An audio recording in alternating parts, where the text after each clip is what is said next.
Allez, le sauveur. Non, mais moi je dis, le mec qui met sa culotte par-dessus ses collants, déjà ça marche pas ça, hein. Pas crédible. Ouais. Non, c'est vrai, on met pas la culotte par-dessus, mais à la limite, de toi à moi, je préfère qu'il la mette par-dessus, sa culotte Superman, plutôt que pas du tout. Avec la combi, ça serait un peu chiant. Hein. Pas très pratique. Bref. Elle est quand même très moulante, sa combinaison. Donc, tu peux même compter ses côtes, là, tu vois, donc bon. Oui. Donc oui, c'était très tentant hein, pour les petites images, on met des gros clichés, d'accord, sur le sauveur. L'inconscient, il imprègne bien, ok?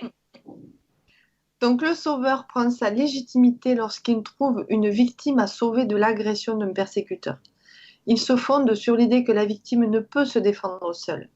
Le sauveur, dans une situation de sauvetage, se pense plus compétent que la victime, même s'il n'a dans les faits aucune légitimité ou compétence sur le sujet, pour décider de ce qui est bon pour elle et va aider la victime sans qu'elle ne l'ait demandé et même dans certaines situations contre sa volonté.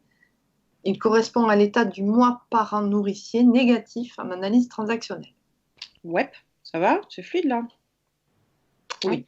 Oui, de toute façon, c'est un petit peu plus détaillé derrière, mais là, ce qu'on va retenir, c'est vraiment, pour ceux qui auraient un petit peu du mal à voir, mais c'est quoi qui est pas bon dans le fait d'être sauveur? Bah, déjà, on infantilise, on part du principe, hein, au niveau de l'ego, c'est pas très joli, hein, c'est-à-dire qu'on part du principe qu'on est mieux qualifié, plus compétent, plus expérimenté, plus fort que la personne qu'on a en face de nous.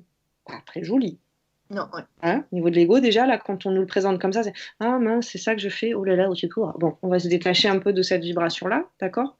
Donc, je vais infantiliser en sauvant pour cette partie-là, mais vous l'avez déjà compris certainement, je peux vite basculer dans le côté persécuteur ou bourreau aussi, hein, puisque Ouais. ce qu'on vous dit à la suite, là, c'est dans certaines situations, je peux même absolument vouloir le sauver, pardon, contre sa volonté à lui, hein, sans qu'il m'a rien demandé. Ça, c'est un des grands classiques, le sauveur, il sauve sans qu'on lui demande rien. Part du principe que. Le sauveur perçoit la victime en chacun. Il intervient à partir d'une position supérieure. La victime a besoin d'être sauvée car elle n'en a pas les possibilités. Le persécuteur a besoin d'être sauvé car il est sa propre victime. Les autres sauveurs ont besoin d'être sauvés car ils sont victimes et bourreaux d'eux-mêmes. Ouais. Non, mais ça, c'est le sauveur. Ça, c'est toute personne qui a le sauveur un peu sur le devant de la scène va pouvoir se reconnaître un peu là-dedans. Et ben ouais, en fait, il faut que je sauve tout le monde. Il faut que je sauve le monde entier, d'ailleurs. Ils ont tous besoin d'aide. Je suis missionnée, ben oui. L'ego dans le rôle de sauveur attire légitimement l'attention sur lui puisqu'il témoigne de son bon cœur. Il se nourrit d'émotions de gratitude, de valorisation, de puissance, de justicier, de compassion, de légitimité, de reconnaissance, d'estime de soi, peu importe tant qu'il existe dans sa représentation de lui-même et dans le regard des autres. D'ailleurs, on retrouve un peu ça, enfin, justicier, tout ça, on le retrouvait aussi dans le persécuteur, quoi. En fait, c'est... Ils sont tous très liés, les trois. Hein. C'est simplement des subtilités dans la vibration. À chaque fois, vous l'avez remarqué, j'utilise la même fin de phrase, peu importe. Tant qu'il existe dans sa représentation de lui-même, dans sa représentation de lui-même et dans le regard des autres. Mais finalement, les différentes émotions que j'ai essayé de vous décrypter là, eh ben, ça dépend envers qui, envers quoi, d'accord? Donc, de la gratitude, de la valorisation, oui, mais aussi de la puissance quand je me transforme un petit peu en persécuteur, ouais. De la compassion, de la légitimité quand je suis face à des victimes. Mm. Donc, les trois hein, se gravitent autour de la même marmite émotionnelle. J'essaye simplement de vous de séparer les différentes vibes là, dans cette marmite pour que vous puissiez plus facilement reconnaître quand il y a cette émotion qui me traverse. Oula, mon ego, il a pris quel rôle là? Il est qui? Il y Il a a besoin d'être qui? Ouais. Benjamin qui dit le sauveur peut être amené à péter la bulle de la victime et ainsi devenir persécuteur à son tour. Voilà ce qu'on nous Tout dit. à fait. Tout à fait. Le sauveur est souvent son pire persécuteur. Déconnecté de son amour de soi et de ses besoins, il peut facilement devenir le persécuteur de son entourage. Infantilisation, attente, chantage affectif, positionnement parental, etc. Dans le triangle, le sauveur est victime de ses persécuteurs. Le sauveur persécute ses victimes. Ça va? Là, c'est les squats du cerveau. Tes deux petites phrases à la fin.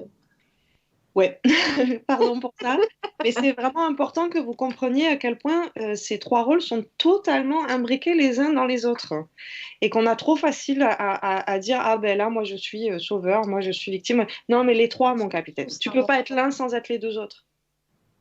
C'est vraiment ça qui est important de comprendre dans ce pétard de triangle là, c'est que je peux pas être l'un sans être les deux autres. Donc, si je me vois dans l'un, le travail que j'ai à faire, c'est d'aller chercher en quoi, avec qui, dans quelle relation, dans quelles circonstances, dans quelle...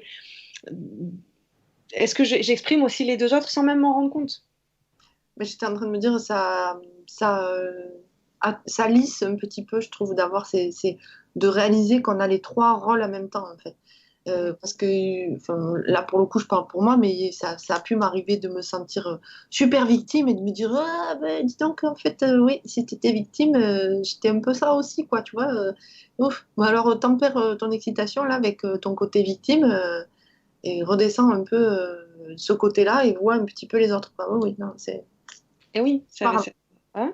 Alors, pareil sur le sauveur, on peut s'y arrêter 2 secondes sur cette notion de déconnecter de son amour de soi. Ben oui, le sauveur, il est persuadé de se sacrifier. C'est bien comme ça qu'il devient victime, d'ailleurs. Hmm. Hein, c'est parce qu'après, avec tout ce qu'il fait pour les autres, il fait passer les autres avant lui. Il est persuadé que c'est beau, c'est de l'altruisme. Je vais vous offrir une jolie expression très du Sud, alors ça va plaire dans le chat, c'est rends service à Bertrand, il te le rend en cagant. Voilà, ça c'est c'est cadeau. Est-ce qu'ils vont comprendre ce que ça veut dire Kagan? Bah, il te le rend en faisant caca. Donc forcément, si tu te sens sauveur et que tu dis, tu rends compte, j'ai rendu tellement service à Bertrand, qu'est-ce qu'il m'a rendu là? Un beau caca, sympa quoi. Ouais. Ouais, on bascule vite en victime, quoi. On bascule vite en victime tant qu'on n'a pas travaillé la formation Bioban euh, et tant qu'on a encore des attentes et qu'on n'a pas conscience que bah, c'est que des rôles en fait. Et que si je m'enlève ce rôle-là, je vais m'attarder un peu sur le sauveur parce que j'en ai beaucoup, hein, des sauveurs. Euh, si je m'enlève ce rôle, de la bonne copine, de celle qu'on peut appeler pour faire tous les déménagements de la planète, de celle qui va de toute façon se mettre en quatre pour que la soirée de ce soir soit parfaite, avec les bons petits plats, les machins, celle qui à l'école va être... je dis elle, c'est la personne, c'est pas la femme, hein, Mhm. d'accord? Donc cette personne aussi qui va être super papa gâteau et qui va, dès qu'il y a une sortie à l'école, ouais, si vous pouvez compter sur moi, je suis là, ok? On en a beaucoup de ces rôles-là. Bon, si j'enlève ce rôle comme un espèce de déguisement que je porte là, qu'est-ce qui reste de moi? Là, vous allez capter vraiment à quel point c'est que l'ego qui se nourrit de ça. Ouais. C'est vraiment cette phrase-là, hein, peu importe, tant que j'existe dans ma représentation de moi-même et dans le regard des autres.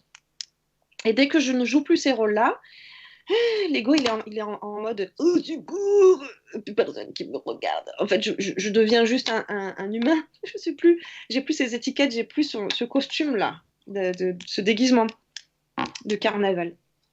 Parce que c'est du carnaval, c'est de la représentation. C'est pas ce que l'on est naturellement, ou en tout cas, c'est totalement distordu par l'ego. Ouais. Ok. On continue.